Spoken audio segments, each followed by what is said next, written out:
Vous êtes toujours sur Globule Radio 90.5 FM et en direct sur Facebook. On se trouve au Plan B pour notre dernière émission ici. On accueille maintenant non pas Mathieu du Plan B, mais Simon Crézac, notre troisième invité. Donc en compagnie du chef Simon Crézac. Bonjour. Qui avec sa femme japonaise, qui s'appelle Moeka, ils ont entrepris de nous faire voyager grâce à leur cuisine. Et ce voyage s'appelle le Kosho, si je le prononce bien. Oui. Bonsoir Simon. Bonsoir tout le monde. Alors moi je vous ai découvert un midi en passant devant le Cha-Cha-Cha. Je vous ai vu et je me suis laissé tenter par un bento. Oui, exactement. C'était d'ailleurs délicieux. Et tout d'abord, en quelques mots, et surtout dans vos mots à vous, qu'est-ce que c'est Kosho ? Kosho, en fait, ça signifie tout simplement le poivre. Et en fait, j'ai trouvé ce nom un peu assez frais, toujours en fraîcheur, un peu dans mon énergie. Donc ça m'a bien inspiré, en fait. Ça me représente bien. Et votre entreprise aussi, du coup ? Exactement, ouais.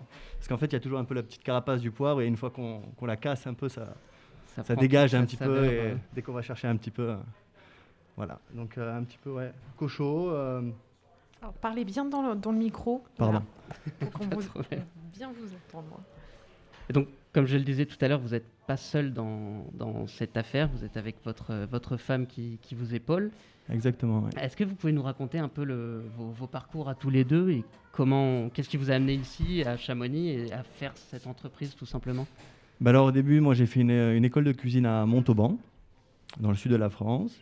Après, je suis venu en fait à Chamonix faire une saison d'hiver à l'hôtel du Mont-Blanc, au Matafan. D'accord. Et après, je suis parti à Tokyo. Et c'est là en fait que j'ai rencontré ma femme. Donc, j'ai travaillé avec un chef français, Thierry Voisin, à l'hôtel Impérial. Après, j'ai travaillé avec un chef japonais à Tokyo aussi.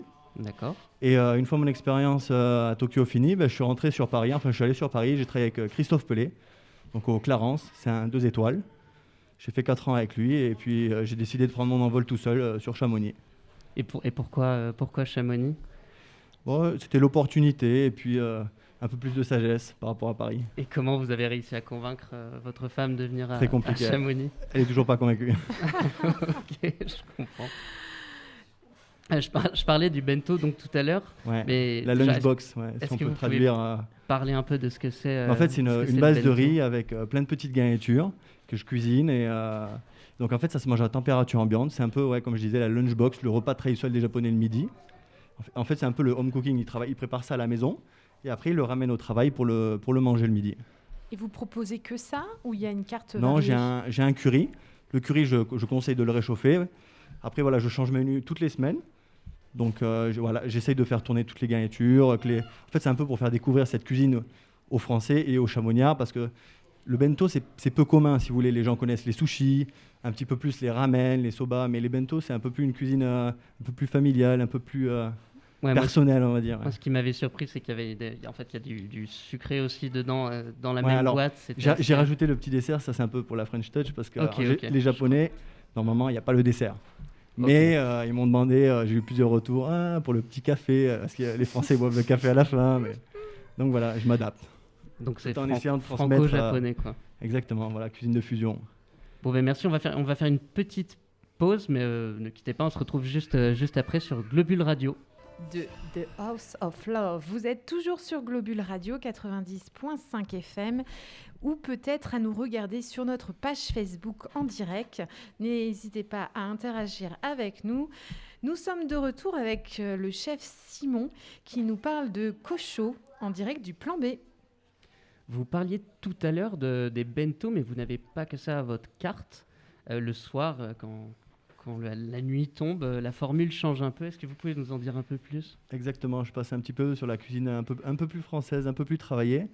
Mais j'ai toujours cette petite patte japonaise où j'intègre justement des produits, des techniques, des condiments japonais. Ça fait quand même un peu partie de ma patte de fabrique. Ouais. Et donc je propose le soir aux gens soit des repas en livraison à domicile, à partir de 2 personnes, à partager avec des petits amuse-bouches en apéritif et ma super sélection de vins. J'ai à peu près 50 références en biodynamie nature, des vignerons chez qui j'ai fait un tour pour la plupart des références sur ma carte. Ouais. Vous faites des accords mais vins ou pas ? Exactement, ouais, bien sûr. Ouais. Oh, génial. Donc vous nous disiez tout à l'heure que jusqu'à maintenant vous étiez au cha-cha-cha, mais il y a changement. Vous êtes maintenant sur les marchés. Est-ce que vous pourriez nous faire un petit récap des marchés où on peut vous retrouver? Alors le vendredi, je suis à Megève. Le samedi, je suis sur Chamonix. Et le dimanche, je finis avec Argentière, ma petite tournée du week-end des marchés. Et on peut également commander donc le midi. Bien sûr, oui. Le fameux plat du jour. Ouais, le bento et le curry, faut pas l'oublier.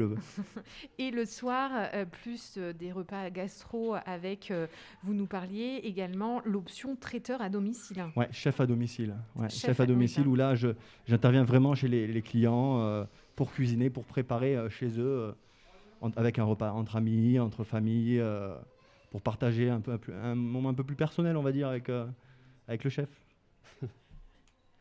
Et évidemment, vous travaillez avec des produits de qualité, oui. Et ça se ressent parce que c'est délicieux, encore une fois, je le redis. Mais c'est difficile de s'approvisionner à Chamonix. En plus, j'imagine que vous avez quand même des produits assez rares. Ouais, Comment ça se passe? Pour la partie, on va dire, épicerie sec, tout ce qui est le riz, la partie japonaise, moi je travaille avec des producteurs en direct. Donc je suis obligé de faire des grosses commandes pour le riz, le miso, le soja, le vinaigre de riz. Après, tout ce qui est la partie légumes, on trouve quelques producteurs dans la vallée, mais c'est assez compliqué. Hein. Ouais, pour des bons produits. Mais on arrive toujours à trouver quelques petits producteurs, notamment sur Passy avec Josiane, qui est une super productrice. Qu'on salue. Oui. Qui est également au marché le mercredi aux Ouches. Ouais. Vous nous parliez des produits et de la variété de vos plats. Est-ce qu'il y a des plats pour les végétariens? Oui, ça m'arrive. Dans le mois, je vais avoir une semaine pour les végétariens. Ils sont toujours les bienvenus. Hein. Ce qui est plutôt une bonne nouvelle à vous tous, les végétariens. Eh ben, on vous dit merci ou arigato. Merci. Oui, tadakimasu. Pour le bon appétit. Oui, c'est vrai, je me suis engagé dans une pente un peu risquée. Une dernière question donc pour nos auditeurs qui voudraient être tentés par l'expérience Cochot. Comment on peut vous trouver? Est-ce que vous avez un site internet? Bien sûr, j'ai mon site internet, sur les réseaux sociaux, sur Facebook, Instagram. Voilà, ils peuvent me contacter à tout moment. J'ai toutes mes coordonnées dessus. Je suis très facile à trouver. Et vous nous avez amené exactement un petit flyer, petit flyer. Est-ce qu'on peut le... Un peu pour récapituler. Oui. Donc on est en direct, on le montre sur Facebook. D'ailleurs, les vidéos seront disponibles, donc n'hésitez pas à les faire partager en replay sur Facebook à vos amis. Je vais chanter en attendant qu'on... La la la la. Non, si vous voulez aller tester Cochot, rien de plus simple sur votre site internet, Instagram également. C'est tous les jours ou il y a des jours où c'est 7 jours sur 7? Je travaille tous les jours. Donc tous les soirs, on peut appeler... Exactement, Le soir, c'est important quand même de commander la veille. La veille, oui, c'est ça. Je suis tout seul en cuisine, donc l'organisation. Oui, c'est important. Oui. Merci encore d'être venu au micro de Globule. Et on vous souhaite donc une bonne continuation dans la vallée. On espère que tout va bien se passer pour vous. Quant à nous, on se retrouve après une petite pause musicale pour accueillir notre troisième invité, qui sera et là bel et bien Mathieu Rilly, qui est le programmateur des événements du Plan B, lieu de vie à Chamonix, où on se trouve aujourd'hui pour la dernière au Plan B avec Globule Radio. Donc restez avec nous. Tout de suite, la chanson, donc c'est L'amour à la plage de Karika. Ah ou, cha cha cha.